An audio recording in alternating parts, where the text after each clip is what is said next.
All right. Welcome back to another Blind Life Talks video. I am Pranav Savla. I am a 16-year-old student studying in the 11th grade in Bangalore, India, in a school called Head Start Educational Academy, which is it's sort of an international school. And I study the A levels, which is the continuation of the IGCSE board from Cambridge. I am also a software development student. And I run a non-profit organization in my free time called Vidya Drishti or VD. Um, and I have a very good friend of mine here, Abhishek Dole, who has been the co-host, or sort of, well, I wouldn't say co-host, but like he's joined me in multiple Blind Life Talk sessions, and well, all Blind Life Talk sessions in the past. And Abhishek, would you want to introduce yourself? Thank you, Pranav. It's a great pleasure to be back with you for a fifth time on Blind Life Talks, or to be more precise, the Blind Life Talks segment of your very highly informative YouTube channel, which is called Tech with Phoenix, which I highly recommend viewers of this video to watch in general.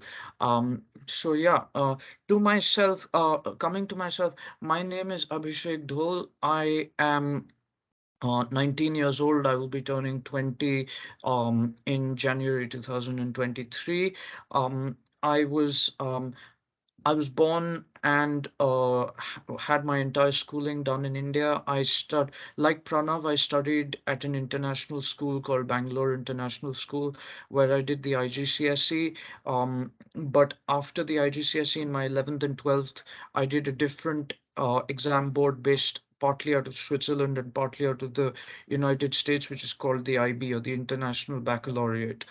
Um, Currently, I'm studying my undergraduate Bachelor's of Law (LLB) degree in at Queen Mary University of London in London, England, United Kingdom.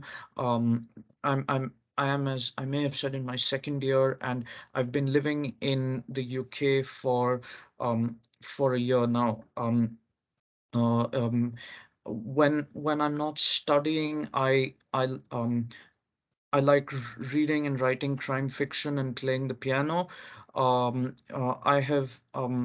I've also written for my university law clinic's blog, the Legal Advice Center, where I've had two articles on hot button issues that exercise the public mind in England published. One on proposed reforms to judicial review, and one on how certain aspects of the disability rights law in England could be reformed.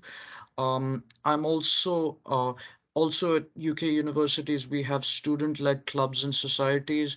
I am the director of diversity and inclusion for a society at my university, popular both among law and non-law students, called the Queen Mary Commercial Awareness Society. Um, our we are sponsored by some pretty well known law firms in the Western world, Reed Smith and Norton Rose Fulbright.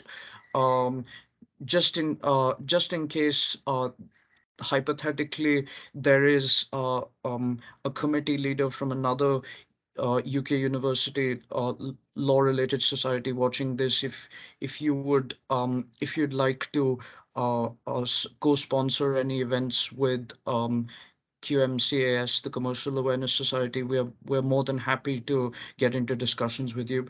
Sorry, Pranav, for doing society committee pitches here. I'm That's just too okay. used to. Yeah, it's just a marketing thing I'm used to. It's fine. Yeah, my responsibilities in my society position involve both writing and ensuring compliance with the society's non-discrimination policies, and ensuring that they are in line with the Equality Act 2010, which is the UK's most recent discrimination law, and other laws such as the Digital Accessibility Regulations 2018, and ensuring uh, what are called reasonable adjustments for for accessibility of events and competitions, and also ensuring that diverse that events featuring diverse voices and diverse speakers are conducted. For example, the society in November is conducting an event about the experiences of lawyers with neurodivergent conditions in the UK, in the offices of a pretty well-known American firm called Ropes and Gray. So yeah, that's who I am. Oh, wow. Thanks. That is a much better introduction of you than I could have given, honestly, and it's amazing. So, before we begin, I would like to, I'm going to highly recommend anyone watching this video to actually go check out our previous series. Again, this is a quick pitch. Uh, because, more specifically, sorry, the previous segments episodes in this series, because we've had some really, really interesting content that we've talked about. We focused Yeah. a lot on digital accessibility with two parts to that one. We also talked Yes. about, as we called it, the problem of funneled speech. That was actually the episode that started the entire series out. So I would highly recommend all of you to go watch those out. They're one where they're more than an hour, and in our most recent one, more than 2 hours of information density, a lot of discussions, opinions, and suggestions from our end. Um, and we'd like to know what you thought about them as well.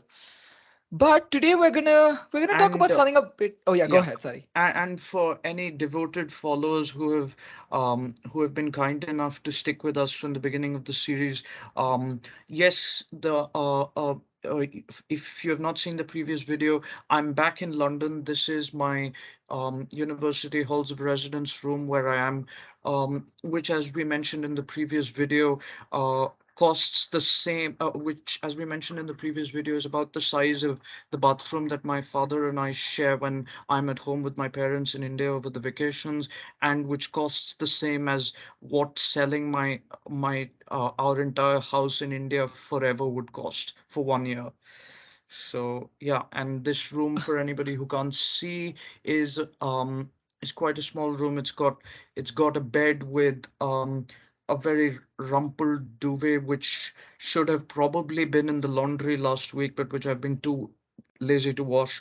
And it's got a series of coat hangers and various other paraphernalia that I require on a daily basis.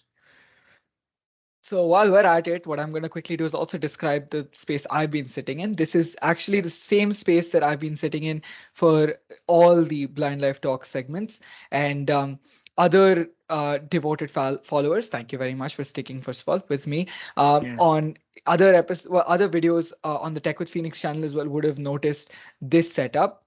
For those who cannot see, I am sitting in a chair with in my background, which behind me, I have, to be honest, quite a messy assortment of tech. There is two laptops behind me to the right, and some boxes and stuff that have been sort of shoved away.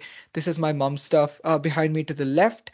Um, I have a TV. This is something you probably won't be able to see, but what I am currently looking at, if I were looking over my laptop, is a TV screen, which, to be fair, I don't use for anything other than very specific display use cases. I have a window to my right, and I have, that's about it. I have a door to my left, and I'm sitting smack dab in the middle of the room. So Yes. that is my And setup. yeah, and to kind of follow the practice that has been popularized by the current Vice President of the United States, Kamala Harris, we will also do a quick self-description of ourselves. So I am an Asian male who is clean shaven, sitting at the table, wearing a frankly formal attire with white and white/blue shirt. I'm not sure of the exact color, which is buttoned almost up to the throat, formal trousers and black socks. I'm about 5 feet 9 or 10 inches in height, and my pronouns are he slash him slash his. Well, I am also an Asian male. Um, I'm also clean shaven. Not that I have much to speak of in that department. Um, I have slightly longer hair. I grow my hair out. My hair, when properly uncombed and completely disheveled, reaches just below my eye level. Um, I am wearing sort of a casual attire with um, a half sleeve t-shirt that I think is also white, and I am wearing tracks. Um, I am. I think I'm 5 feet 8 inches tall, and my pronouns are he slash him slash his as well. Right, that So concludes the preliminaries. So now we can actually it jump into does. the meat of the video. So, as I said, today's going to be a bit of a diversion from what we've been talking about. Not too much. It still has a lot of the things that we talked about from digital accessibility, but we're going to talk about something completely different. And as with all prior Blind Life Talks videos, this has what we might call a provocation or an experience that really made it sort of important for us to make such a video, sort of pushed us to make this, compelled us to make this video. Um, so I'm going to quickly give a quick brief, and I'm going to give it to Abhishek to actually explain in further detail. Um, Yeah. but a certain organization has been talking about abolishing Braille. I'm going to stay silent for 2 seconds to let you guys let that sink in. Uh, because if you are anything like me, that might sound very ridiculous, honestly, if I were to be very blunt about the whole thing. Um, they they have used certain words to say that Braille should only be taught to people who are visually impaired and also hard of hearing. But Hearing Abhishek, impaired or deafblind. Yeah. Yeah. yes. So I'm Yeah. going to give it to So Abhishek. Yeah, you want to explain a bit more in detail about this? yes, so this was actually something that was first drawn to my attention. So Pranav, both you and I have been um, taught by teachers specifically trained to teach the visually impaired or the blind, both independent living slash life skills and skills for adapt for and adaptive skills for visual subjects such as math, physics, economics, etc., who Mm-hmm. are known in the US interchangeably, I understand, as paraprofessional educators, or blindness skills trainers, and in the UK as qualified teachers for the visually impaired or QTVI. As I'm exposed to the UK terminology more often, I will use the term QTVI from now on in this discussion. And if it's okay, we'll stick to QTVI whenever we refer to these professional educators from now on. And so a QTVI that both you and I have worked with um, was I was talking with this QTVI a couple of days ago, almost a week ago now, and she told me about this organization, an event of whose she had attended. The basic premise of their argument seems we do not know the name of this organization, but in a sense, this video is aimed at them to kind of rebut the premise of their arguments, and which is why as a side note, which is why we did such elaborate introductions compared to what we normally do. But yeah, this QTVI of mine, former QTVI of mine, attended this event conducted by the organization who wants to stop teaching visually impaired children Braille. Um, and she based the premise of their arguments, as she explained it to me, is that there are much more efficient ways and easier ways of doing things than Braille, especially the use of audio and screen reading technology on computers and phones. And they When she tried to explain that even if technology has developed a lot compared to what it was, Braille still has its uses. They accused her of quote unquote propagating outdated perspectives um, on the teaching on what should and should not, what does and does not need to be taught to blind kids in this day and age. And they even went so far as to ask her why she and her ilk were quote unquote torturing young visually impaired kids or people who went, or students who went blind, by teaching them Braille, which is, I should say, a very, very unfortunate start to this discussion, and a very um, and something which really cheapens the discourse around this very complex and nuanced issue. And Indeed. yeah, and I will say that we would have we are forced to adopt a slightly cold and maybe even a mildly aggressive tone in this video, partly because of in part because of these very in part because of the use of this very inflammatory and emotive language, and because we believe that accusations of torture in quotes, just because visually impaired kids are taught Braille, are completely unsubstantiated and unsubstantiable and completely absurd. So yeah. Right. Let me just start out by mentioning that the way that they responded to this QTVI was really harsh and excessively Yes, rude. Um, exactly. Even if you have an opinion, that is just plain and simple not how you respond to someone trying to and knowing this QTVI, I know that the QTVI didn't provoke such a reaction because the way the Mm. QT this specific QTVI speaks, um she has a very patient and she's more on the explanatory side in the sense that she tries to patiently explain her argument uh, rather than causing using words that would provoke such a response.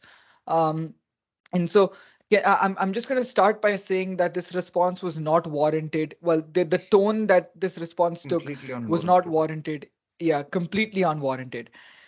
On a separate note, though, I don't think it has much basis for Yeah, existence. yeah, um we talk about any argument, well, we talk about any argument being a multi-sided die. Abhishek and I, you and I have you and I have sort of universally agreed on that, being history students ourselves and experiencing yes, this. yes, yes, But in this case, I feel like the arguments against using Braille are rather weak. um they may yeah, exist, but I don't see them as very strong, and I'm not just saying this yeah, as a stereotypically because I have used Braille that often. I don't yes, think knowing people who are also visually impaired. I mean, I know you rather well. I know you that you yes. would use Braille a lot. um I know My a lot braille of usage, I friends. should say, has decreased quite a lot over the years with screen reading technology. So I should add that as a caveat, but I will still be a staunch defender of Braille always. And Exactly. we will, and in this video, our job, our self-appointed job in this video has been, or is that we wish to convince you, the viewers, and more specifically this organization, that their arguments are completely lacking in basis.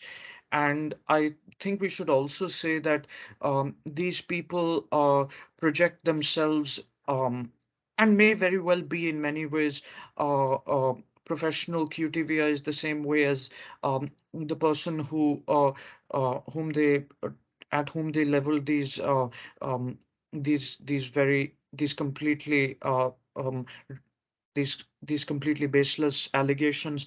And they, like her, seem to genuinely have the um welfare of the blind at heart, but but I think from what I was told, um, they could they could be causing what they are doing.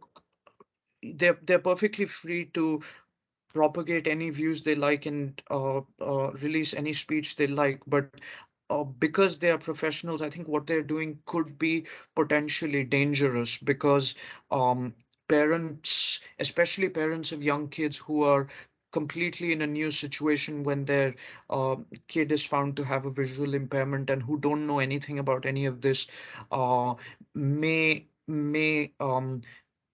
fall for these arguments without knowing the other side of it, and they may approach the company that the QTVI who contacted me and who has worked with both me and Pranav works for, which is called Vividha Solutions. But on the other hand, those parents may not and may just bring up their kids not learning Braille, which could do a lot of harm. Which is the other Indeed. reason we are putting out this video um, to lay out the reasons for why these arguments that this organization is putting out are very, very harmful. I want to start with one. I want to start with a. Before Oh I yeah, think go ahead. before we do that, I think we should take a quick step back for any kind of people who are unfamiliar with the or have a very low level of familiarity with all of this, and quickly explain what Braille is. It's hard, That's a obviously, good but I idea. think we should try. So Braille, I'm gonna be honest with you. I'm kind of flaky with my facts here. Um, but Braille was it's almost considered it's sort of considered a language that was invented by a gentleman named Louis Braille. Um, some people say Louis, but as I understand it, the common pronunciation of his name was Louis. It is Um, Louis. It's the gentleman was French and it was invented in the early 19th century as far as I remember. And in French, the last letter of a name is always pronounced as silent. So right, even if it is S, it would be pronounced as Louis. Louis. Yeah. Um, what did he make it? What did he invent it for? I think it was for his students, right? Was it Yes, for his? Yes, it yes. was for his students.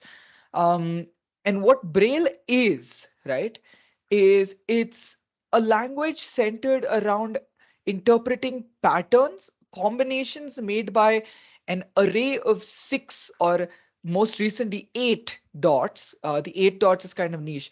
I will stick with six for most of my explanations here. But Same here. the standard that's been adopted for most of Braille's life has been that it is a language that focuses around combinations of patterns created by uh, well, in some cases permutations as well of patterns created by these six dots that are either punched into a sheet or in most cases embossed onto a sheet using multiple technologies such as a brailler and a stylus, which we'll get into soon. Louis Braille himself was blind, and from what I remember, his early years of writing were actually they centered around his father guiding his hand through nails and upholstery to be able to learn how to write letters. But also because like print letters have a lot of intricacies that you have to remember. Yeah. That was one of the reasons why he developed Braille, because while Braille may on the surface level seem intricate because it's a lot of patterns, once you start understanding the muscle memory with as with a lot of things, it starts to become common knowledge. um, Braille, as I said, is embossed, and the way it's done is you use a slightly thicker paper, in most cases if you're writing on a sheet or some other soft like printers and stuff, to punch in or punch out rather uh, dots onto the sheet. Now, the main technologies that are used today by individuals writing Braille And are patterns, sorry, and patterns yeah, go of ahead. dots. Yes, patterns of dots form letters, Oh, right, yeah. punctuation symbols, Symbols, numbers, numbers. etc. Yeah, special characters, and in fact, even multiple languages. Braille is Yes. translated into a well. Braille is used in a lot of languages. The multiple these sets of patterns are called Braille tables. Because Yes. if you were to write it out, it's sort of like a table where you have the like the character on the left and the Braille pattern on the right, so on and so forth. Yes. Um, Now, the two main technologies that I have used and that I know most individuals, visually impaired individuals or students learning Braille and using it would use are either what's called a slate and a stylus, um, where you have a sort of, well, it's a slate with it's got perforations of perforations on the top and okay, hold on. I'm going to restart my explanation here. So it's a slate which is double layered. Um, and you insert a sheet of paper between both the layers. The bottom layers has these six dots, just repeated over and over again on each line. And the top has these perforations on them that cover each of these, each of the six dot matrix. These six dots are holes, by the way, in the bottom. And the way it works is you insert a stylus through the top and punch each and every dot. You press on each and every hole to actually punch out a dot onto the sheet. A more advanced, technology, and something that I know more and more students are using, and I have used, and I'm pretty sure you have also used, is a Yes. brailer, which Also is known as a Braille typewriter. also known as a braille typewriter. Yes, which is it looks very it's very akin to a typewriter in the traditional sense, where it Yes. has six keys, each key corresponding to a dot in the braille dot matrix. um Yeah. a space bar that divides the six keys. I mean, that differs based on the model that you get, the make and the model. And you have keys for new line and backspace and stuff.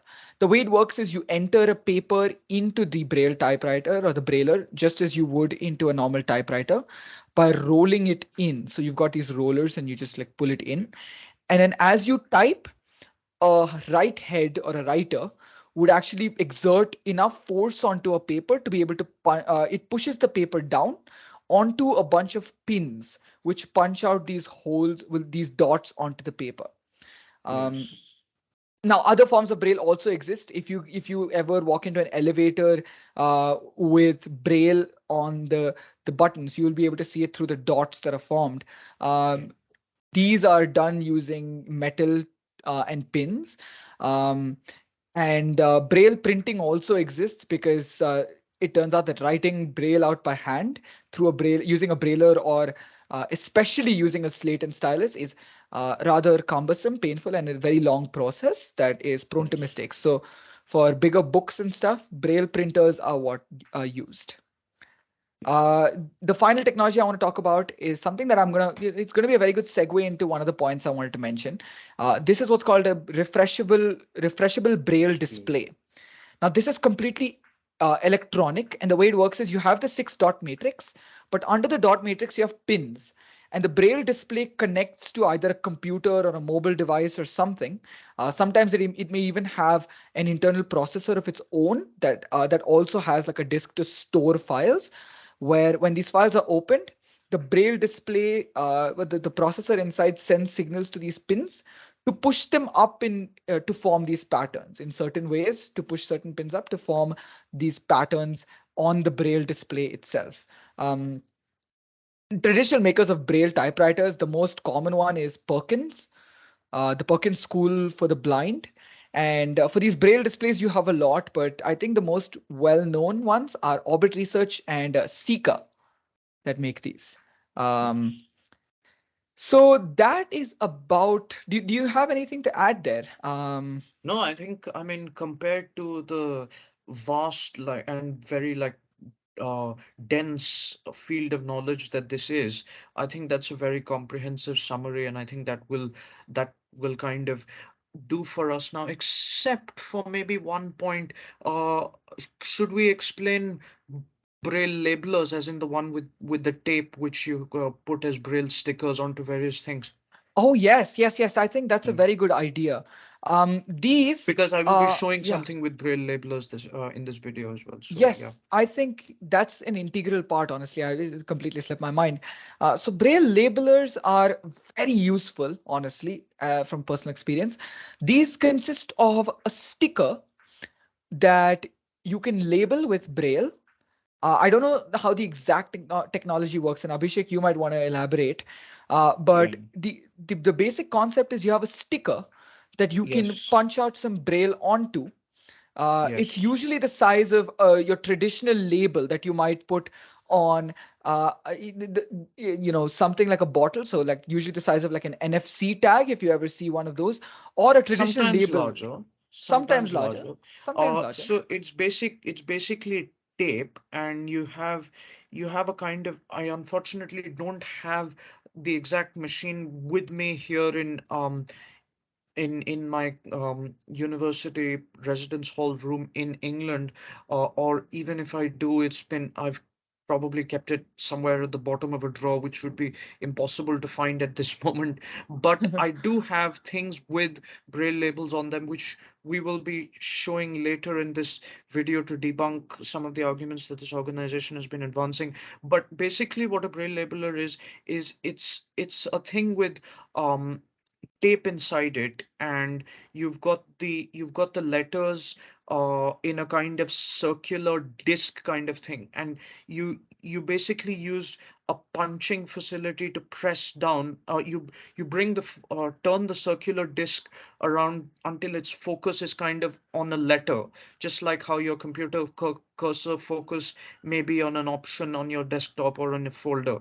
And then you press down on the disc, so that it punches out a letter onto the tape.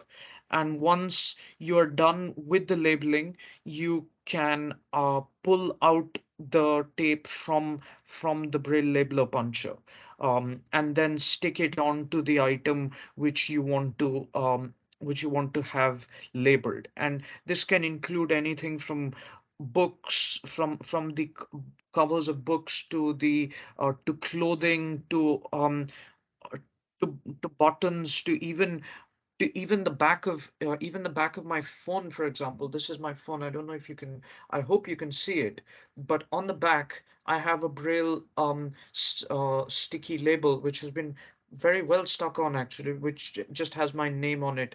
Abhishek, Abhishek, my name, with the capital sign at the beginning here.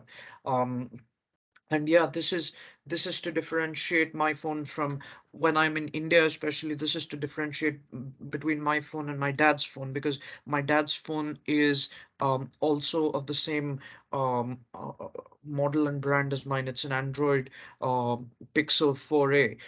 Both of our phones are Android Pixel 4a, and as we share a room when I'm in India, we keep it on the same table. Our phones on the same table, especially in the night, to charge. And so this Braille sticker is used for me to differentiate my phone from his. So yeah, that is a Braille labeler. All right, thanks. And this actually advances into very well. One second. Into my first sort of bone to pick that I have here, um, which is I want to just focus my attention on the very word that this organization used in their rather blunt and very very not professional response, which is they use the word outdated. Um, Yes. and I want to propose that this is Braille is not outdated at all. In fact, as I said, 8 dot Braille has just come out a few years ago. I wish I had it on me, but I had a really, really cool Braille device that also recently got invented. It's still in Kickstarter. It's a Braille smart watch made by a company called Dot. And actually, I have a YouTube video where I actually went over this watch. And what I'll do is I'll leave that in the description for you guys to watch. Um, and it covers that watch. There are Braille ebook readers that are coming out today.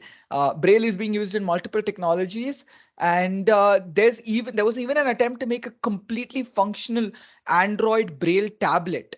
and a Windows computer with a Braille monitor, instead of like a Braille flat display instead of a monitor screen.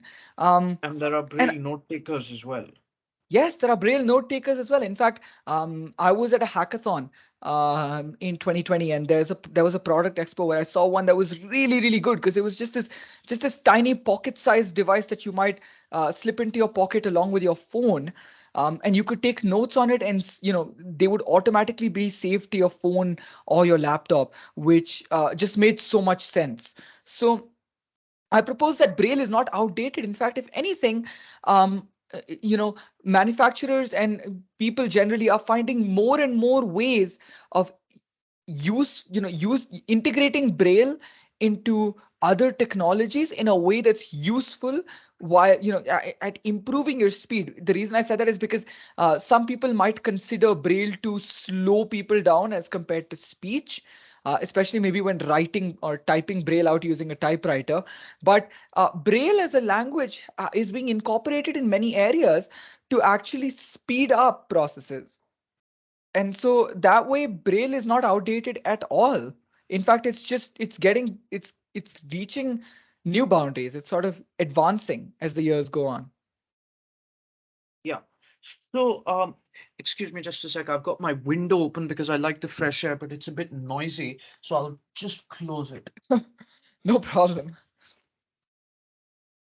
Apologies. There are people who bring carts of food at my university, which any student who is outside can just pick up stuff from and pay a quick few pennies for it. I'll just switch on some lights because otherwise you won't get proper lighting here. Just apologies for the interruption, but yeah. No problem. I will also have to get So, up for a second because someone forgot to shut my door. oh dear. Yeah, that's done. Right. So, I will, of course, that argument is very good, but and I will add to it with some with an argument of my own to complement its purpose, which is and to add to the argument that Brill is not outdated at all. And I want to talk about systems that the blind use to live their everyday life, systems of organization, um, and systems of functioning independently on a daily basis. And I will give various examples of these as I go along, and how and in addition to talking about systems, I want to talk about choices. How the principle of giving the blind multiple choices of methods to develop systems of their own. Um, so when we talk about systems, what do we mean? Systems are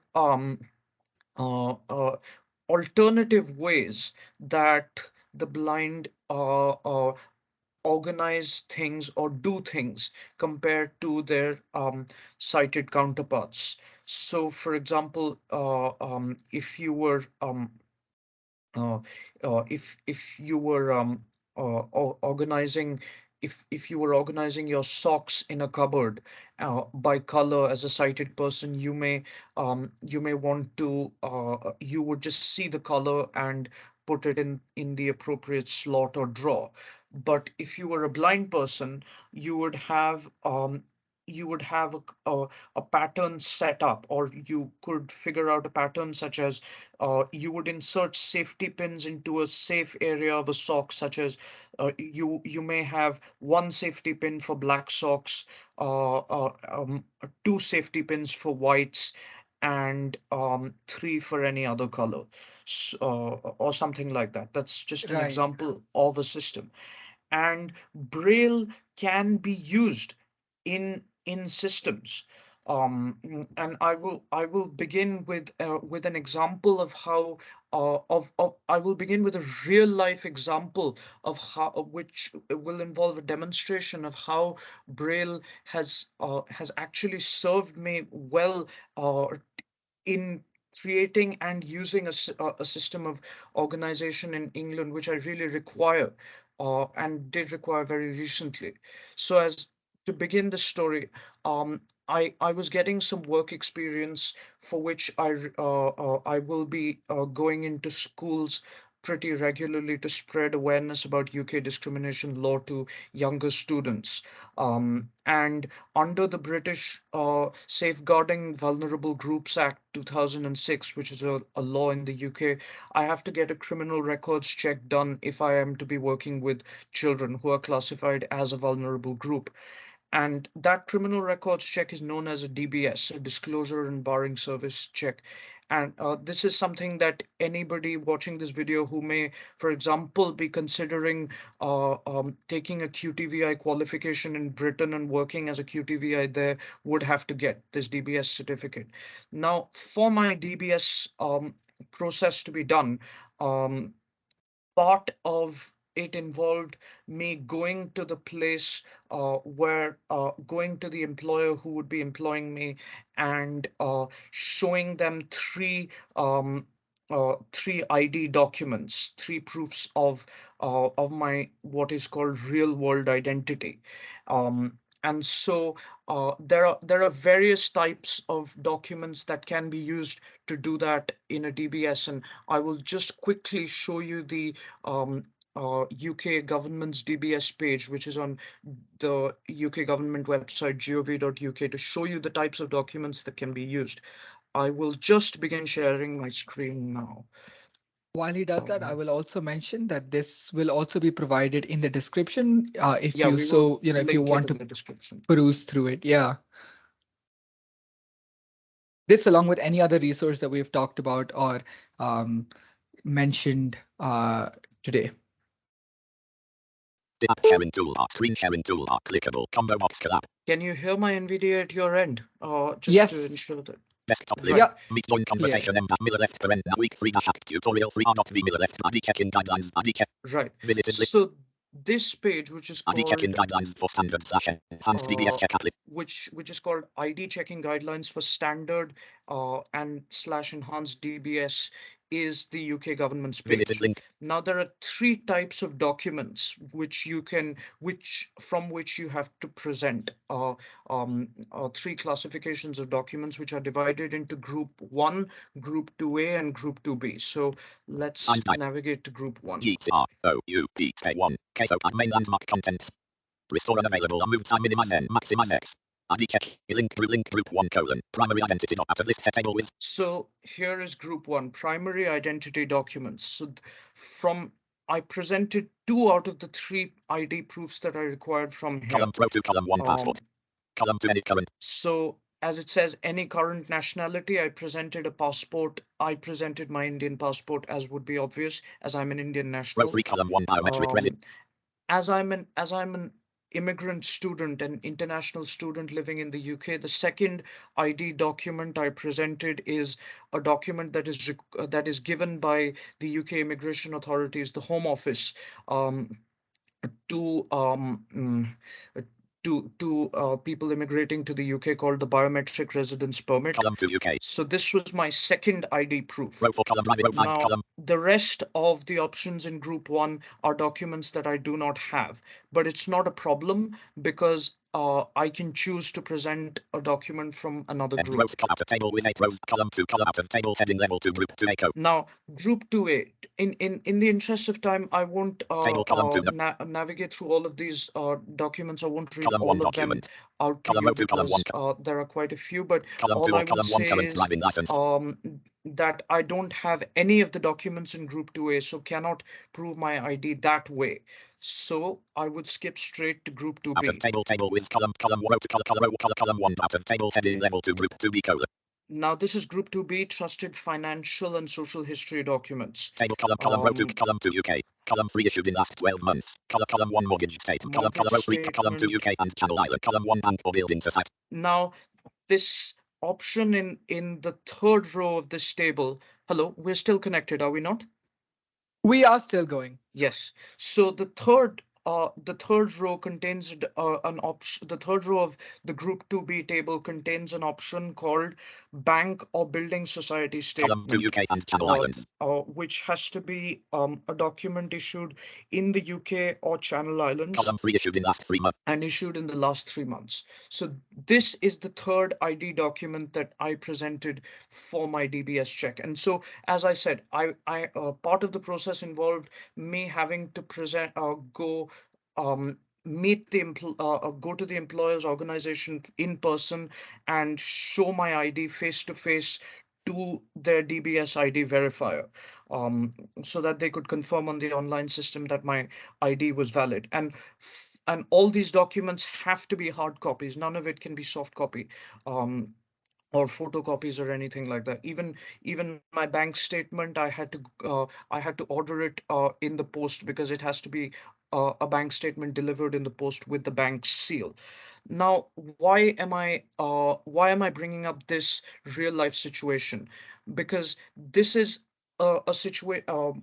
My No one is staying with me. I'm living completely alone in England. My parents are at home in India, in Bangalore, Karnataka, and we will obviously not reveal this in public, but for anyone who wants proof of that fact, that I'm not living with my parents, it can easily be provided. Visual proof is available by the fact that no one else is here in my room with me, and there's no one hiding in my bathroom. You'll just have to believe me on that front. And you can call up my parents if you want to. Uh, we can give their phone numbers on an individual request basis if you really Yep. don't believe that I'm living alone. So, because I'm living alone, I need a system using which I can find these ID documents, because obviously I can't see which is my I can't see the print document. I can't read print because I'm blind. So how do I organize these documents? I have I have a folder, a huge folder with multiple compartments, which I will bring out from my cupboard in a second. And the multiple compartments have Braille labels containing the documents, containing very which give me an idea of what are the types of documents that are inside each compartment. So now that I've explained it verbally, I will bring out the folder in question. Just give me 1 second. No problem. Uh, while he does that, Oh, I'd also. no time for additional explanations. The folder's right there. Okay. Yeah. So I don't know if you can see it, but yep, this is the folder. And as you can, for those, it's quite a big folder. It cannot be fitted into a normal sized bag, which is why I have to store it behind my cupboard. And it's one of those hook type of folders, which you have to Oh, kind of press open. Just 1 second. Here we go. Now I've got this folder open. I don't think you'll be able to see it, but each of these compartments contains, as we were earlier talking about Braille labels with stickers. So each compartment inside contains stickers with Braille label stickers on it. For example, I'm holding one out as far as I can. This Braille sticker, on which my finger is right now, reads Visa, Visa. Now I know that what is inside this are documents, including the letter that the Home Office, which is the government department in control of immigration, sent me, and other documents from my university that I required as part of my visa application process when I applied last year. These are just documents that I keep just in case there's ever an immigration compliance check or something like that at my university, because the Home Office is known for being, especially in recent years, for having what is known as a hostile environment policy, which is a very, very aggressive immigration policy. So I now have visa. Now, suppose if when I went for my ID check my DBS ID check, I did not require anything from the visa section of this folder. Now I'm holding up the next. Oops, I dropped it. Sorry. The next section of the folder is with the Braille label is called bank. BANK. It's got all the four letters of the word written in it. Now I know that everything that is inside bank will be will be what I will be what I need, uh, or at least there is one document inside bank that I will need as part of my DBS ID proof.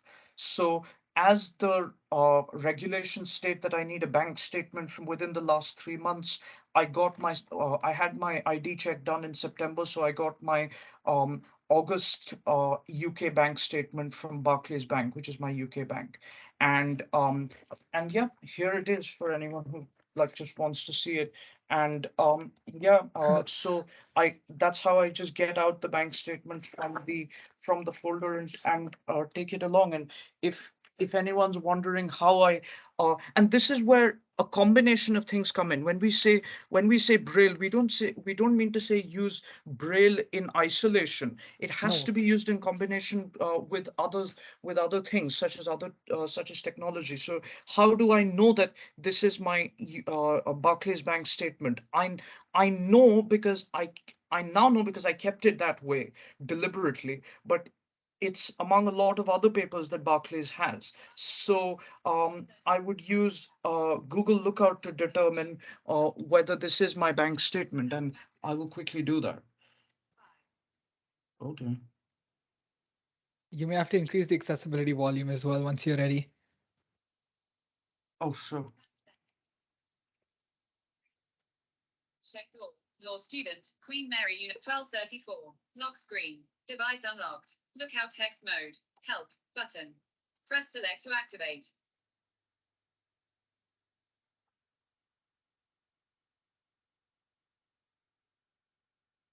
Sony Anos.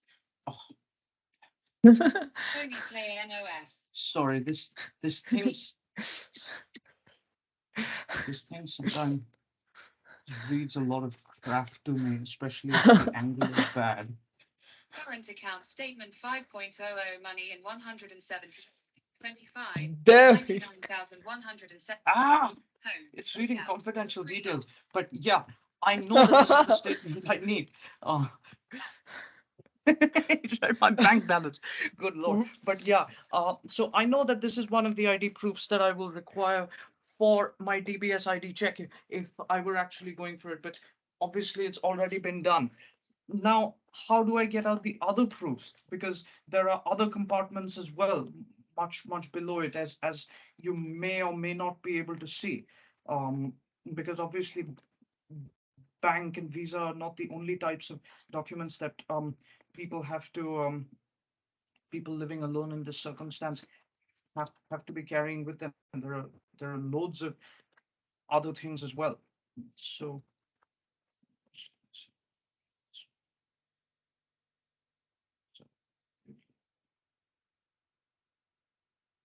so for example, I'm now navigating towards the place where towards the compartment where my passport and the other document which I mentioned, my BRP, which are my other two ID documents, are kept. And my current focus with my finger is on my medical documents, which are labeled as NHS after the UK National Health Service, because the space on the kind of flyleaf of the compartment is so small that I cannot use all the letters for medical, because Braille print is larger than actual physical print. Yep. And so miscellaneous, and here we are, the documents. So now, for example, when my DBS check was complete and I actually got my DBS letter, what if I would need to show it to the employer in question? So I keep this in a section of this folder which is called documents and labeled in Braille as docs, because again, DOCS, because again it's Braille print is too large to label the flyleaf of the compartment fully. So now, without any help, I can get out my DBS letter. This is my DBS letter. It says strictly confidential, so I'm not going to show it any further. And again, without any help, um, here is my passport, which has my BRP clipped inside it, which is which and these two combined together, my passport with my BRP clipped inside it, were the other two documents I needed to have my DBS check done, my physical face-to-face ID part of the check done. And that's basically how this is. That's basically how I manage this. This is, whenever I need documents, this is how I do it. Organizing it like this, and this is basically like the only way this can be done for for somebody like me, for somebody who is visually impaired. If you'll excuse me, I'll quickly replace my bank papers, You do because I don't that, want yeah. them to be I don't want them to be lying around. Um, While you do that, I want to also uh, uh, sort of wait, address. I'm quickly closing my folder. We'll address these things. We'll address these things together, because otherwise I'll lose my train of thought. Oh, right. Yeah, you come back. So he's gonna quickly put his thing away. And yeah, until then, you got me. Yep. He's back. Folders back in, confidential documents safe. Right. Now, Yay. Okay.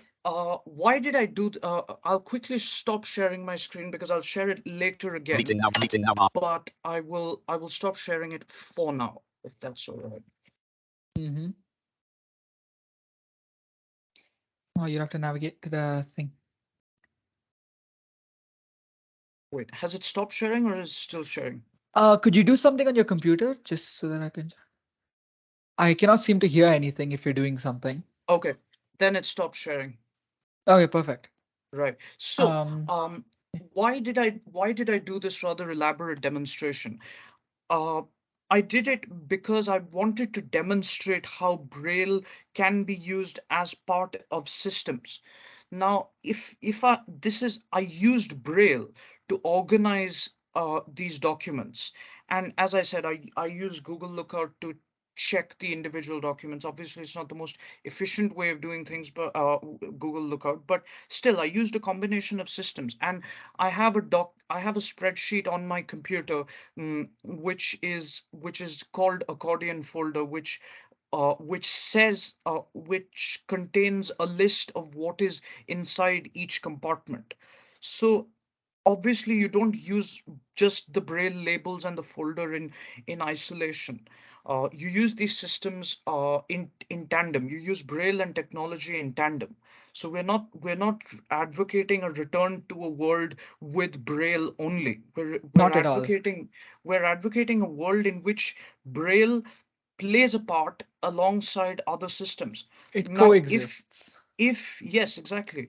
If this organization's worldview came to pass ever, and if I had been unfortunate enough to grow up in a world where its view was the prevailing view, then to have my DBS, to have the face-to-face part of my DBS process done, the face-to-face ID check done, I would have required extensive sighted support, because I would Or have had yeah, to, yeah, I would have had to have my I would have either have had to have the face-to-face ID verifier navigate through that folder with me. I would have had to carry that folder all the way from my accommodation to the law school, and have the ID verifier inside there navigate through the documents with me. Or obviously, if I had felt embarrassed in doing that, I would have had to ask a friend to help me do that, or you which could have is, used yeah, or I Lookout could have, again. yeah, I could have used Lookout again, but But that's so Again, inefficient. that I mean, that takes extortionate amount of time. Look what it did with that bank statement. I was looking for it to read 17 August 2022, but it read a completely different part of the paper, because 17 August 2022 was the date of the statement. Mm, right. now, if I had used Google Lookout, it would have taken just Google Lookout. It would have taken an extortionate amount of time. So you are, by abolishing teaching visually impaired kids Braille, you are depriving them of choices in creating their systems. Exactly. Uh, and you're also depriving them of choices in just making sure that their efficiency is, the way they like it. You're also not allowing them to uh, possibly choose a better, it's like, think about it. A person who wouldn't know Braille would never know that, would probably always just use Lookout, right? Um, or use cited help. And if they're using cited help to do something like that, you can even create the argument in certain cases that you're restricting or slowing down or constricting their ability to be able to be truly and freely independent. Yes. And you may And you may even be throwing them. See, Lookout and other softwares like it are all very well as far as they go, but they are not, as shown, they're not, in and of themselves, they're not the most efficient solution in the world. So for someone who needs to do something efficiently and fast, they may not be the best idea, and you may be pushing them into a cycle of dependence rather than a cycle of independence, which I don't think is what anybody wants. no, it's completely Exactly. counterintuitive. See, the thing is that, uh, I am someone who likes to do things in advance. So, for example, with this ID check, when I actually had to do it, um, I have I took out my passport, BRP, and bank statement the night before, and kept it in my bag before taking it to the legal advice center, where the face-to-face part of the ID verification would be done.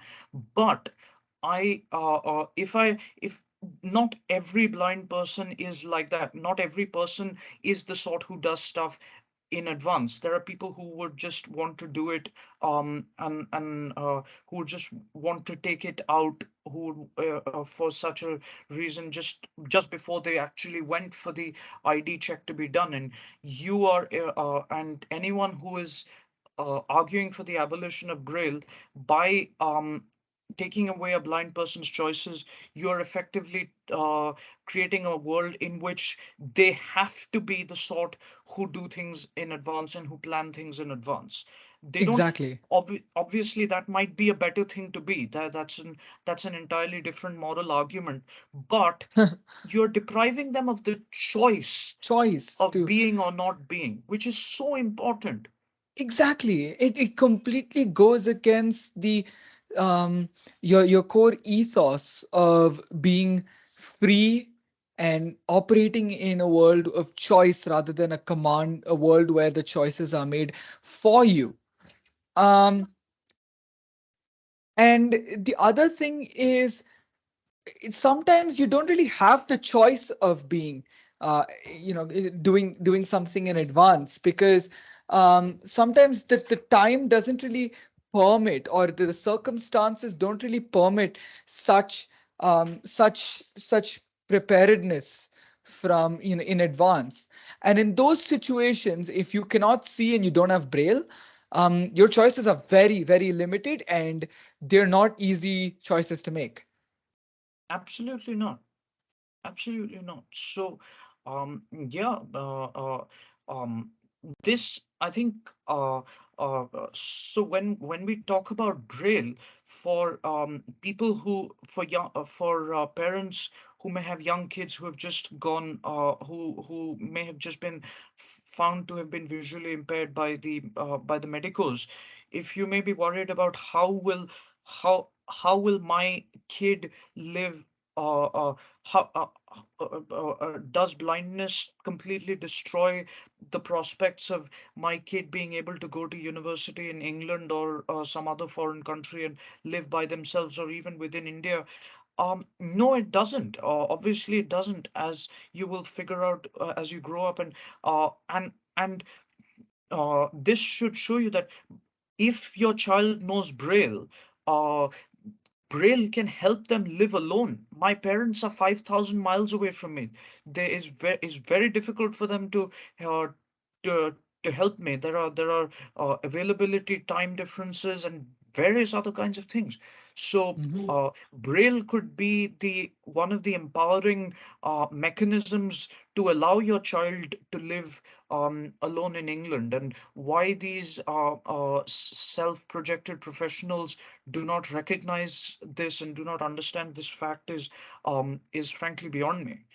Exactly. It's really baffling considering that these are QTVIs after all. Um, and they would have inevitably worked in the field of ensuring better independence for Again, people with to visual impairments. jump in, they these might be Indian QTVIs who may not have been trained in the West and regulated by Western standards, because no QTVI who is regulated by the Vulnerable Groups Act 2006 or other government statutory instruments or regulations would ever propagate such views, at least in the UK, and I don't think their counterparts in the US or other Western societies would do it either. So Indeed. I think there is a level of there is a very high level of non-regulation in things to do with the disabled when it comes to the Indian environment. So I think that's obviously another conversation in and of itself, which we should Mhm. have someday, I feel. But yeah, I think this may be one of the reasons why, because uh, they just feel that we want to make things easy, and this may be good intentioned, but they just have the completely wrong idea of how things are to be They, made easy. yes, because while sure, this saves the child from learning Braille for what took me 3, 4 years to learn Braille, Yeah. something like that. It saves that, and it allows the child to start out by using technology at an earlier age. In the long run, this may have quite a few negative consequences, um, as we talked about, which will, which is, well, as we said, it's not about not being able to do something outright. It's about the technology, while and it's actually really fun. It's actually kind of hilarious, honestly, when you think about it, because technology is considered, right, in the idealistic view, to be able to make things easier, and it does for the most part. But then when even today, and I don't think for at least a few decades to come, will technology reach a level of accuracy so as to warrant an abolition of Braille? And even then, I don't think you can abolish it because it has a lot of uses. Um, I just quickly want to, before you talk about another of yours, quickly want to put one of those in because it's a good segue to what I just said.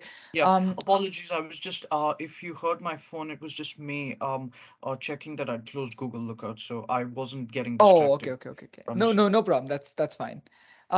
So as I said, it doesn't have to be only used to to to to make things that might have been done by technologies in an more accurate, but actually also to speed up certain workflows. Now, I won't be able to show you this because I don't have a program with this much level of indentation, but when I'm coding in Python, right, what happens is there are certain areas. I'll spare you the exact syntactical details because that will require me to actually go on a tangential uh, talk about Explanation. explanation of Python as a language, which will take honestly time that Several we hours. of course it will take a lot of time that we technically don't really have. um, Mm. but what I'm going to do is I'm going to say certain parts of Python require you to indent a line, as in start writing your code after leaving a certain bit of white space on the left of the line. And there are parts in Python where, as you keep going deeper and deeper in certain cases, this level of indentation or the amount of space that you leave on the left will start to increase. And the level is usually per block or per level of indentation, it's 4 spaces.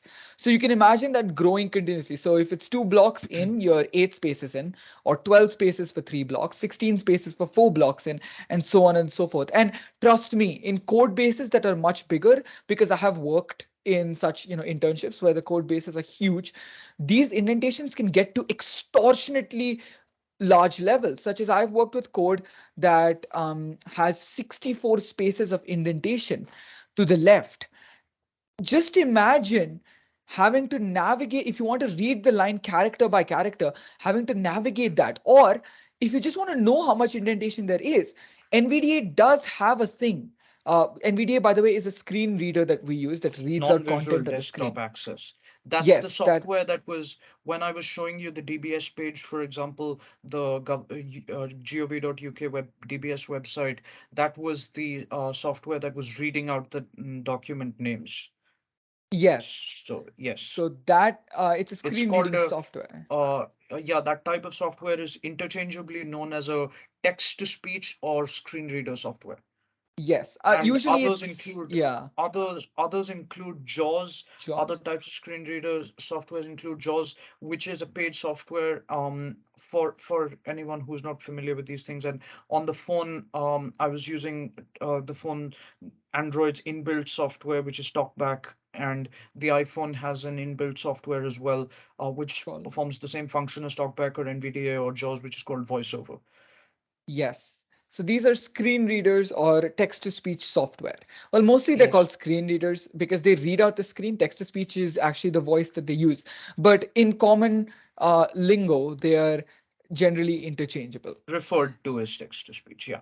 Yes. So NVDA, the screen reading or text to speech software that I use, does have a feature to report indentation as I'm navigating. But imagine NVDA reading 64 spaces, right? When I'm reading a line, that actually would slow me down to an extortionate level when I'm writing code, which is actually really bad because when you're writing code, the one thing that's really important is for the train of thought to be continuing, because in code logic is really, really important.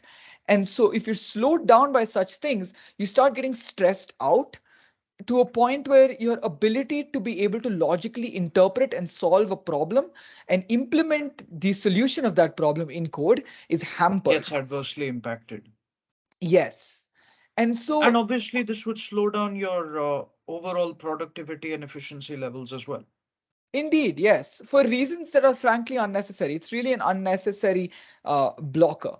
And so the best solution I have found to this is to just connect a refreshable Braille display, which I have described earlier, to a computer and be able to read using your finger off that. Now, again, I wish I had one with me at the moment, but I don't. Mine is currently sitting in school.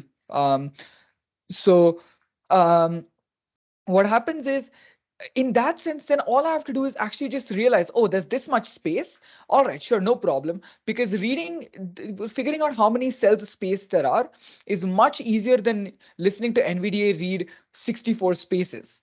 Because it doesn't say 64 space, like it doesn't say 64 spaces. It actually says space, space, space, space, space, and so on and so forth, which is really, really slow. Frustrating. And Yeah. those kind of things, plus also skim reading through code, because sometimes I don't want to read the entire line. I may just want to read, just want to check if I've closed a bracket that I opened, which is much easier to do with a Braille display rather than having to use character navigation in on a computer using the cursor to actually figure out where the character is. So is Braille, along with improving accuracy and improving speed that way, also just directly improves speed and efficiency of workflows and of a system, right? Another example would be figuring out something like elevator buttons, right? labels on an elevator, because rather than having to use a phone or memorize certain patterns on the elevator or memorize which button is what, you can just read off the button, which takes way lesser time. And imagine that would come in so handy, say if you are quickly rushing up to a meeting or something like that, and you accidentally forget which button is what, and you press the wrong button. That can actually cause you to be late, which may or may not have which may have adverse Adverse consequences, consequences. depending on the situation you find yourself in. So Braille creates a lot of opportunities to improve the efficiency of workflows and systems. And I think you have another example, right? I think this might be probably the last major one that we show, but I think you have another example, right?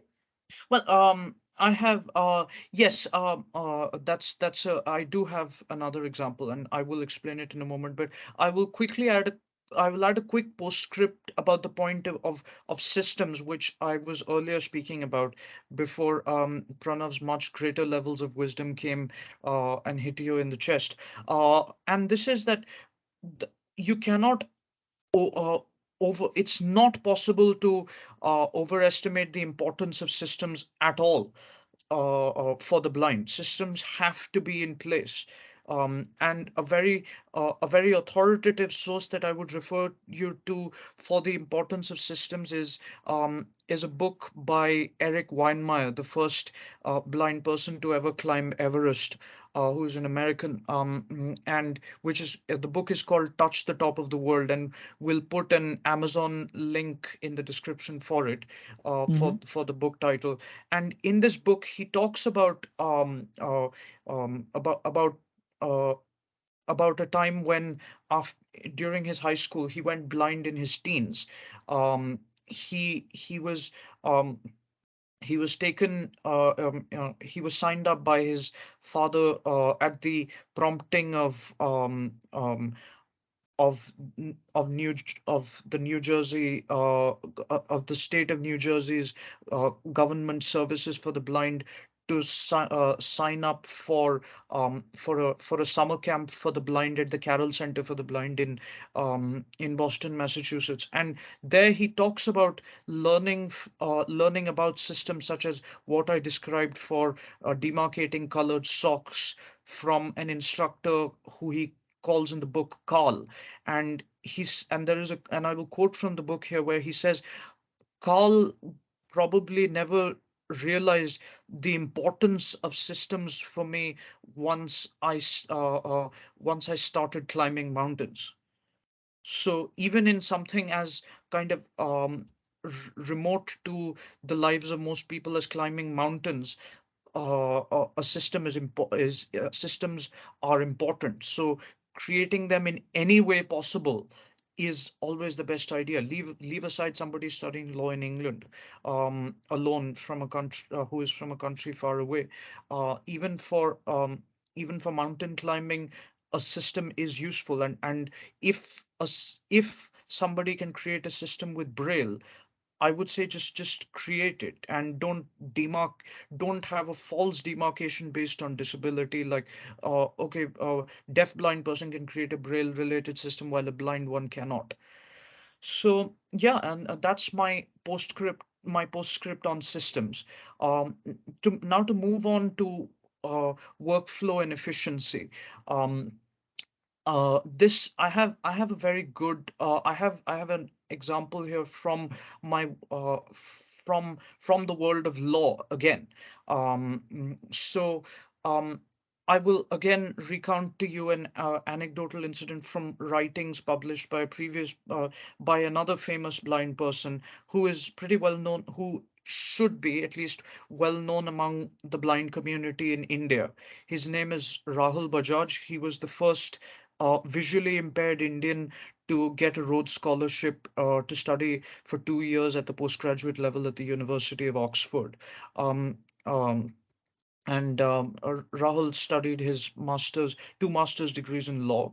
And before going to Oxford for the BCL and the MPhil, he he did he was working at a well-known Indian corporate and commercial law firm called Trilegal. For non-Indian viewers, this is like a Trilegal is as prestigious a firm as Travers Smith or Allen and Overy in Britain, or Quinn Emanuel or Gibson Dunn Crutcher in the US. So uh, at this firm, he was asked to uh, a few months before leaving for Oxford, once he had already got the roads and everything was in place, he was asked by a partner to read out something aloud from the file as it was, verbatim. Um, uh, like me, he used a screen reader on his computer called the screen reader JAWS, but uh, as you can imagine, reading out something aloud with a screen reader is can be slightly difficult, because it's like talking along with somebody else, because something is a computer voice is reading it out to you, and so it's obviously hard to talk along with somebody else as opposed to repeat what someone else is saying. So he fumbled in that process, and that motivated him to learn Braille, because he had not had exposure to learning Braille as a young child growing up in Nagpur, India. And he says in a blog piece he wrote called, and on his blog, which is called "Is It Just Me?" or the Chronicles of an Oxford Student and Rhodes Scholar. He says in a piece he wrote for his blog, which is called "Learning to Read and Write Again," how he could have accomplished this task at Trilegal more effectively if he had learned how to read Braille as a younger kid, and had the file from which he needed to read verbatim in Braille. Now, I will also recount to you a personal experience of my own. Oh, sorry. Um, with this, with such a situation. And I will shortly share my screen, but I will have to give a quick piece of contextual explanation before I do. So, part of the a program of teaching activities that is done at UK universities, particularly UK law schools. Hello, we still are connected, are we not? We're still continuing. Yeah. Uh, is is a type of teaching activity called tutorial. So tutorial is where a couple of students, 5 to 10, maximum 15 students, sit down with a professor to discuss a topic in detail. They usually have to do a pretty substantial amount of preparatory reading, and either answer a series of questions, or uh, write an essay whose arguments they present in the tutorial, or both. And for law, just to give anybody considering potentially coming to law school in England, the amount of reading you have to do for one course, for one tutorial, and tutorials happen once every week. So you have 4 tutorials in a week. For each tutorial, for each course, the amount of reading you have to do is on average about 200 to 350 pages. Um, so now that's not the reading I'm going to be talking about. So in in a tutorial for my criminal law course, in a part of our criminal law course tutorial program is what students have to do is uh, they have to present on a case, as in they have to explain a case to the rest of the class, and the professor who's conducting the tutorial. And this is because UK law, to put it very shortly, involves what is known has a doctrine known as the doctrine of precedent, whereby previous judicial decisions are very much relied upon to decide present cases, Oh yeah. as opposed to statute or anything else. Um, and so in my uh, in my third tutorial in criminal law for week 3, which was which as it happens was just a week ago, um, I uh, I had to present on a case called the Queen versus that this is still at a time when the Queen was alive, the Queen versus Miller, in which was a case decided in 1982, um, and um, and so for anyone who's curious, criminal cases are always, the naming convention is always the monarch versus the defendant or the accused. So, which is usually reported in the case reports as R, which used to be reported when the Queen was alive as R or Regina versus XYZ. So this case is called R versus Miller, and this was about someone who had um, about a tramp who had been illegally occupying a house, and um, who and while occupying the house he had been lying on a mattress smoking a cigarette and fallen asleep and set the mattress on fire. The guy did nothing about it and just moved to another room until the fire brigade came, and he was charged under the Criminal Damage Act 1971, specifically sections 1 to 3. So this was the case that I had to present. Um, and the reason I had to present this case, and the reason why it's important in the law, for anyone who is wondering why such prosaic facts could give rise to something so important in the law, is because the House of Lords, which was until 1st October 2009, when a newly formed UK Supreme Court was created, was the was at that time the UK's top court. What the House of Lords had to decide was whether omitting to do something, because this tramp called Miller, once he had set fire to the mattress, had omitted to do anything about it until the police and fire services came along, whether omitting to do something was could be a chargeable offense under the Criminal Damage Act. So now I will be showing you my case notes for that tutorial, for that presentation. Just one second. Right, so he'll get that up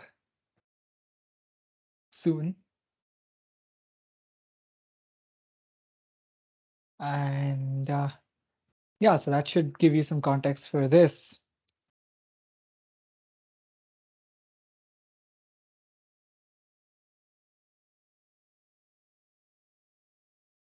Tap share in And 2. So there yeah, we go. here's my screen. Meeting now on Microsoft Uh, Teams. Join conversation. Miller left parent 1983 no, right per this week is 3 the dash actor through row 1 column 4 of 7. case. Tutorial 3 dash act tutorial. So here is the file for that tutorial. So I had to prepare the case notes and some Tutorial questions. 3 colon. So Heading level 2. this is just the criteria that our case presentation has to include. I'll quickly navigate past Heading that. level 2 facts. So here are the notes for R versus Miller. 1, 2, 3, 4, 5. Heading level. I will navigate past most of this because it's not important. There's just one part of these notes which is actually of importance for our 2 dot. purposes. He was charged under arrest. He was 3 4 dot. Leave was. trial judge, and the trial judge for the case was Keith Matthewman. Appeal to That's 5 dot. fine. The certified question comma and the court of appeal to their launch. Yep. So under this section, we have this point number 5, which says that the certified question, which the Court of Appeal declared for which the Court of Appeal wanted the House of Lords to examine. This is the very important part. I will not. I will first let NVDA read it out to you and then read out the certified Appeal to question the 5 dot. myself. The certified question comma and the court of appeal to their lordship stick house comma was divided into 2 parts colon blank.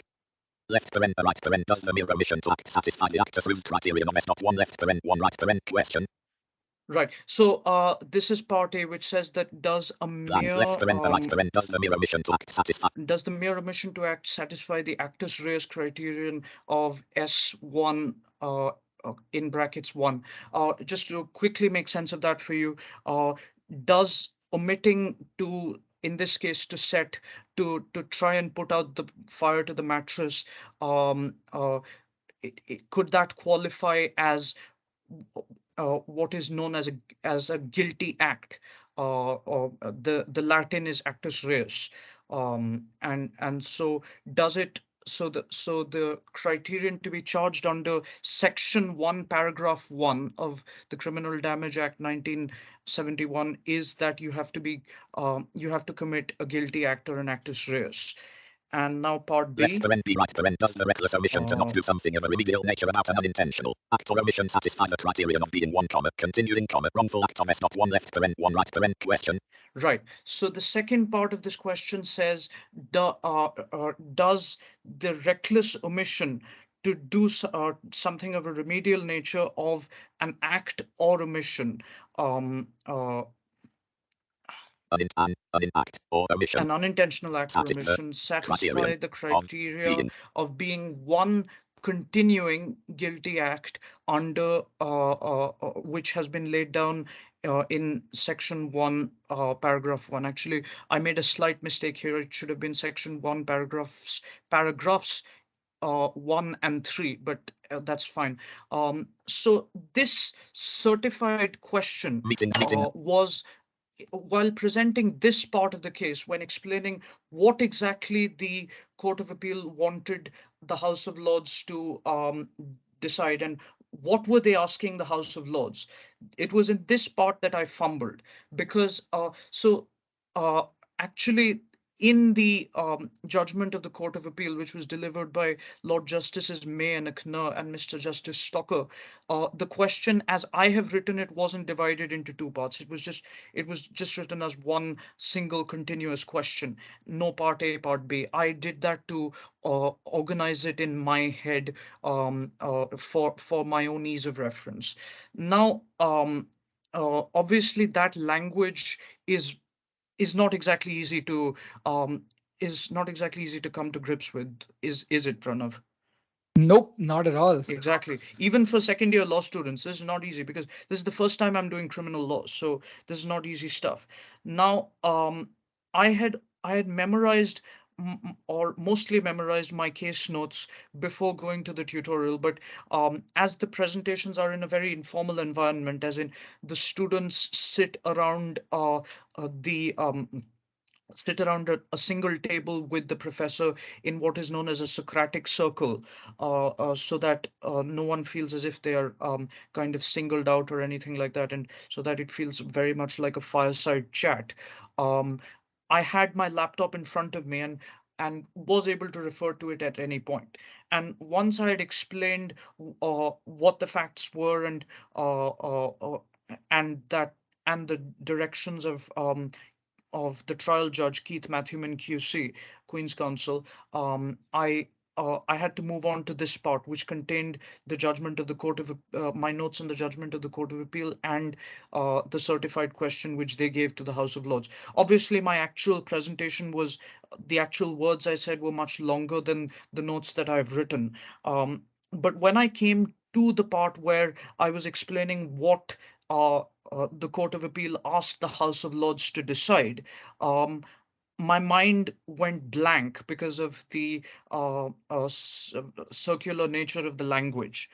And this is not something that is that just happens to me. It happens to everyone at some point Yep. or the other. No, especially even law students, all the time. It happens all the time. Even when you're writing law school exams or coursework essays. So it's not anything uncommon. So when I got to this part, my mind went blank, and I needed to refer to my case notes. Now I had NVDA at a low volume, and so was able to read my case notes, but I wasn't able to read, or it's very hard to read that along with NVDA. Like while NVDA is reading it to me, it's very hard for me to read it along with NVDA. I'm guessing this is a Hmm. difficulty you encounter as well. Oh, yes, yes, indeed, yes. Yeah. It's So I really, really So, jarring, actually. yeah. So when I was when I was scrolling and reading part A and part B of the certified question for you, I was using the down arrow key. Now, when I use the down arrow key at whatever speed I use, NVDA reads the whole of what is written or most of the sentence. So that is obviously a bit difficult to cope, or I could be extremely slow by using control and right arrow and reading word by word. But that would have made my presentation additionally long, which would have been fine considering that it was a reasonable adjustment for me. But obviously, you don't want to unnecessarily take up time because other students had to present other cases, and we also had several questions to discuss, including several problem scenarios, as in actual fact scenarios, which were given to us as part of the tutorial questions, to which we had to apply the law which we had learned through the readings and the lecture. But what happened is, uh, uh, what I ended up doing was I I I referred to my notes and let NVDA read both parts of the certified question, quickly absorbed it, and then read it, and then told the rest of the tutorial class what it was. Now, that is obvious. That in itself takes up time, and it caused a bit of an embarrassing silence because I had to wait till NVDA finished reading, just a few seconds. But also, it's I mean. Other students who presented other cases read out from their notes when they got to explaining the exact point of the appeal. They referred to their notes while explaining it, and they were cited, and they just referred to their notes while explaining it. Now, my because I did not have my case notes in a Braille form, I do not have a Braille typewriter with me. I prefer to use screen readers, but that's a different thing. Um, I was slower when such a situation arose than than my cited counterparts, and just like Rahul Bajaj, this was an incident where I fumbled, and this is not the first time that I have fumbled in a tutorial when presenting something, whether it is an argument or of an essay which we have been asked to write for the tutorial, or um, uh, uh, or a presentation for a case. So yeah, this is clearly one of those situations in which in which Braille could help, because I mean, how much can you mug up? Why why do you why can the sighted read aloud while you, because of your usage of a screen reader, will have to mug up Yeah, or memorize? exactly. And again, that causes inefficiencies in what you're doing. Exactly. It Now, can even, yeah, go ahead. Sorry. I chose not to use Braille. I do not have Braille devices with me, either a Braille note taker or an RBD, refreshable Braille display, or Braille papers. I don't really use Braille that much anymore because I'm a very slow Braille reader. Over the years, with my use of technology, my use of Braille has gone down. But if I had been a regular Braille reader, I could have written my case notes down in the in a Braille sheet, or when I present arguments for essays, I could have written down notes or summaries of the arguments on Braille paper, and referred to that while presenting it in the tutorial.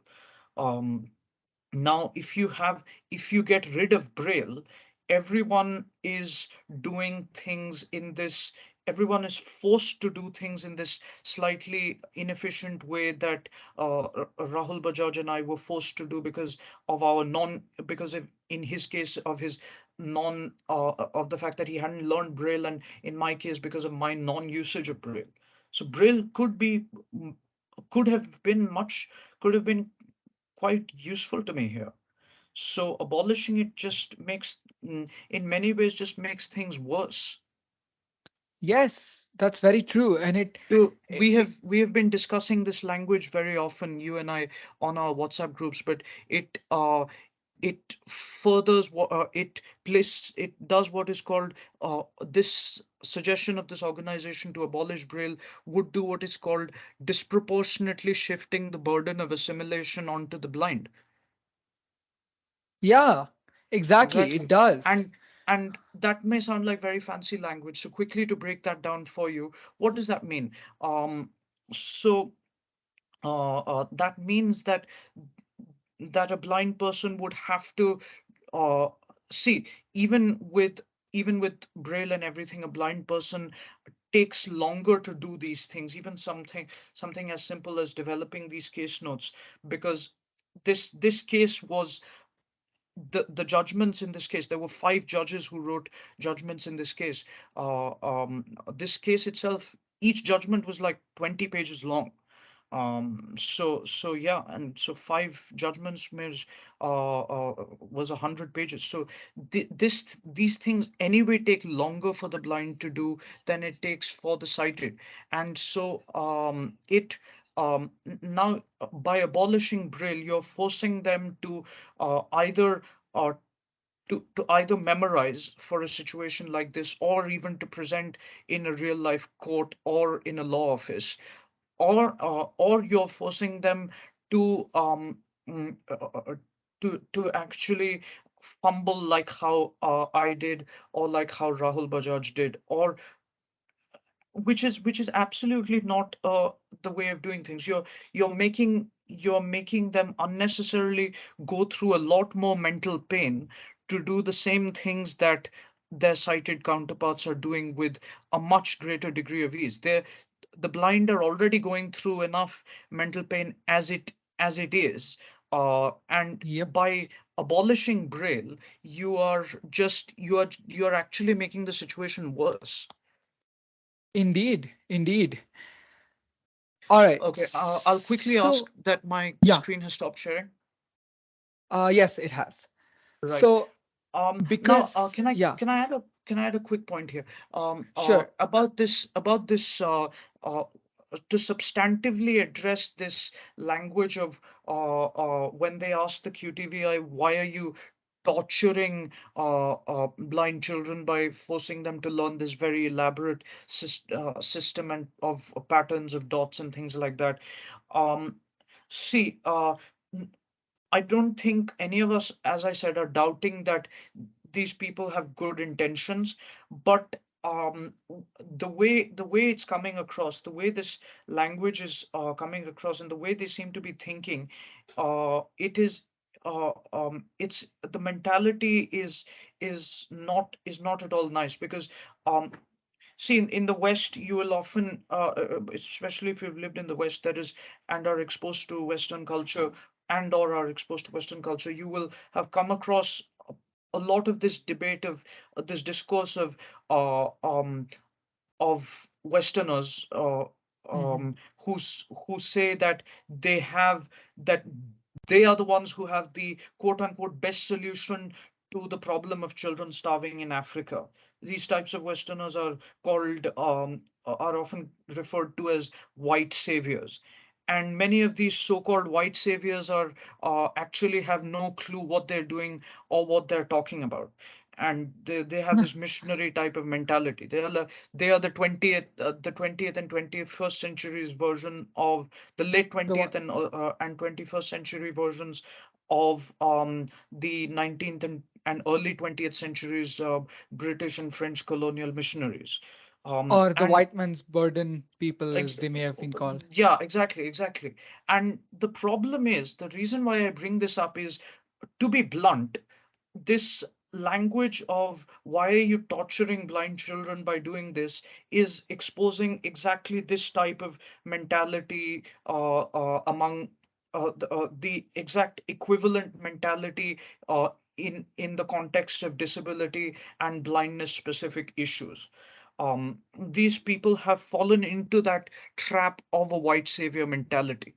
They think they know what they're talking about, but they actually don't.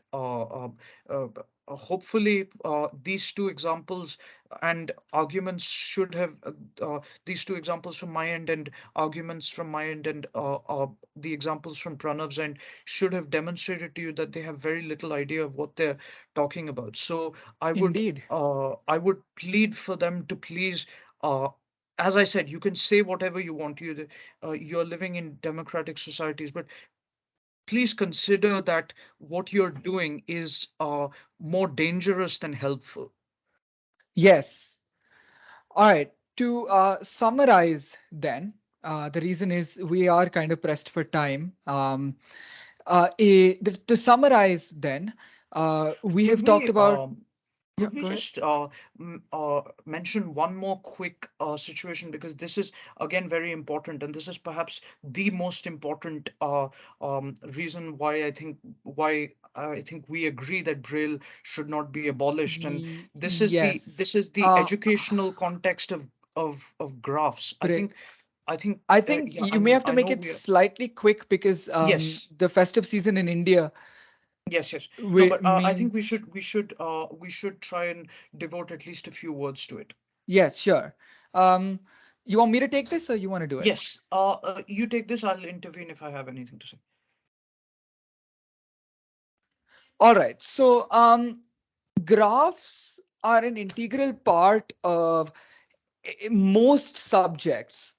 Any subject that has analytics, mathematics, stats, anything that may involve certain concepts does have graphs, because graphs are one of the best visual representation of comparisons or any sort of statistical change or any sort of improvement, right?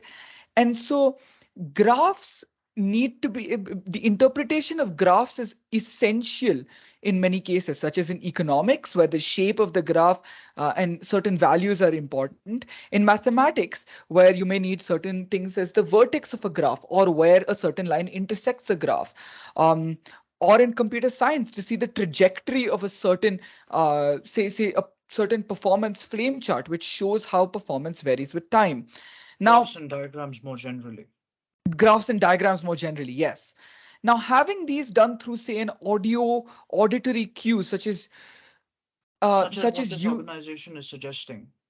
such as what this organization is suggesting, yes, such as using graphing calculators, which only produce auditory information, right, is not sufficient, because then what happens is, it slows you down because you got to listen to each and every point on the graph, and B, it doesn't allow you to understand the shape of the graph as well as if you were feeling it, right?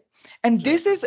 this is a very important thing, because this can create, not having a tactile graph can create inefficiencies, especially in certain times, such as exam times, when you're limited for time and you're also stressed out by the other questions that are on the paper. And in this case, what happens then is that the not the a misinterpretation of a graph, that a misinterpretation of a graph would then cause certain problems where it would cause a misinterpretation of data, which would in turn cause, it could cause the question to be interpreted and answered wrong, and Wrong. or answered wrong. And um more broadly, I would say that, see, we already have one of the biggest problems that employers have spotted, at least in India, even up to the present day, is that two generations or more than two generations of blind people seeking work have in the tertiary sector have little to no understanding of graphs. That problem has been uh, attempts to mostly many of them successful to solve this problem have been taking place in your and my generation. Now unfortunately what's happening is that if we replace these with completely audio graphs, this understanding of graphs that the employers are complaining of, this lack of understanding, will again spring up. It will be taking us a step it'll be taking us a step backward, because we will again have the generation after us having the same poor to zero understanding of graphs that the generations before us had, the generations of blind people, that is. So it is yes. very this is so there is uh, there is no audio technology, at least at the present time, that can surpass a tactile graph, and I think it would be very hard to find one. And whatever you say, an audio description of of the intersection of demand and supply curves in an indirect tax diagram, um or the shape of a marginal cost curve is you won't it's not possible to explain it to a blind person in any way um other than kind of showing the tactile graph, which comes on Braille graph paper and which often comes with Braille labels, especially in economics, where you have externality diagrams with optimal social quantity and things like that. Um, that's my first point. I have three points. I will shoot the others off pretty quickly. The second point is that uh, this that this will this lack of understanding, or this lack of ways to help the visually impaired understand graphs, will again deprive them of educational of graphs or anything, will again deprive them of many educational opportunities if Braille is taken away. And I will again recount a quick anecdote here. Ved Mehta, who is a prominent Indian American intellectual, studied at the University of Oxford in the late 1950s and early 60s. And in his book, Up at Oxford, he recounts how he recounts a very surprising thing, because at this time disability services in even a country like England weren't as developed as they are now. So Mhm. he was admitted to Oxford to study law at the undergraduate level, but wanted to change to the most famous, to the degree that Oxford is probably most famous for, politics, philosophy, and economics. But he at that time they did not the resources to make Braille diagrams weren't for economics weren't available at the University of Oxford, or more generally, I think. Um, and the only method he had to kind of read the study material from that he needed for his tutorials and his exams was by having someone read it to him.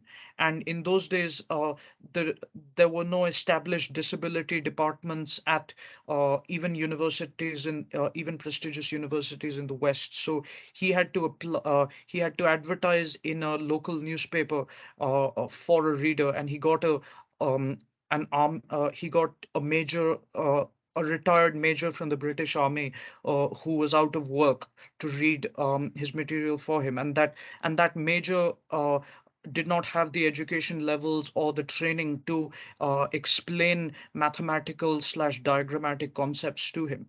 So he could not. Oh, He was advised by his economics tutors to switch from the PPE school, the politics, philosophy, and economics discipline, to another degree.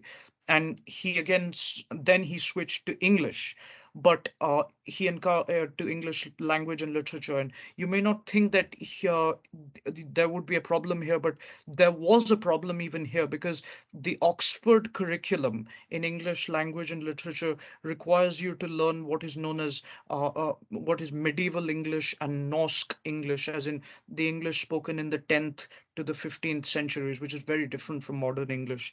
Um, and There was the he obviously needed to learn that he needed to both read and write it, and the only way to do that was Braille. But there was there were problems with that as well. He asked the senior tutor at Balliol College, Oxford, who had admitted him, Theo Tyler, who was also blind, and who is actually a very well-known teacher of law, one of Oxford's more famous blind law tutors, alongside Sir Rupert Cross and Dr. Jim Harris, about where he could get Braille books of Old English from. And the only source that Tyler could suggest was the Royal National Institute for the Blind, but they didn't have it. And a blind person whom Mehta spoke to, who had learned English, who had studied English at Oxford, told him that he had not been able to learn.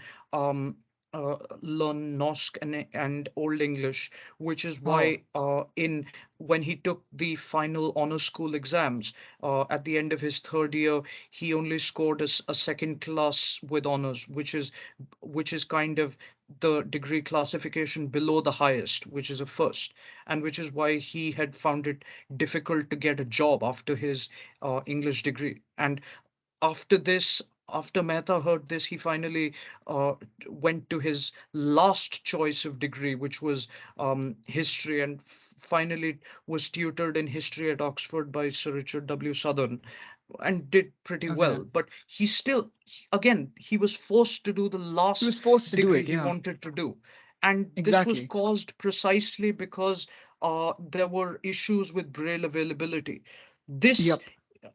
this kind of a thing may still happen in India but in a Western society in this day and age it will never happen because there is No. no dearth of resources, especially at a university like Queen Mary or Oxford. This will never happen. Right. So you can't. So you don't want to go back to a situation like what Mehta No, encountered, which is not at exactly all. what will happen if you abolish if you potentially abolish Braille. You may argue that there will probably be audio and screen reading things for this, but to have to program NVDA to read Nosk and Old English is very hard. A lot Exactly. of programming changes, which you can probably speak about better, Pranav, will have to be done, and it'll be very hard for NVDA to Indeed. recognize, which is why Braille is one of the best Bra- options. yes. So yeah, that All is right. my second point. Sorry, I have one last quick point. I promise I Yeah. will rattle it off much more quickly. Okay. It can compromise the quality of educational delivery, such as the delivery of exams, abolishing Braille. So, for example, um, in physics at both the IGCSE and A levels and in economics, a lot of the questions that come are diagram based, such as in economics you get a multiple choice question with a multiple choice exam, I understand, where for example they'll give you four choices of a diagram and ask you which is the correct one, right? Yes. Because IB economics was slightly different, it works slightly differently. um, or they could give you a case study with a diagram, and you would have to work you'd have to work with the diagram to interpret the data and answer questions based on it. And these are very good and trusted and thorough ways of testing students' knowledge of subject matter. Now, if you abolished Braille, you may have to abolish diagram based questions, because again, audio descriptions of They're these, or really even bad. Yeah. verbal descriptions, are really hard. See, again, as I said, Braille can't be by itself. You cannot have a Braille of just a diagram of something of some concept or other in physics, and expect the student to just feel it on their own and understand it.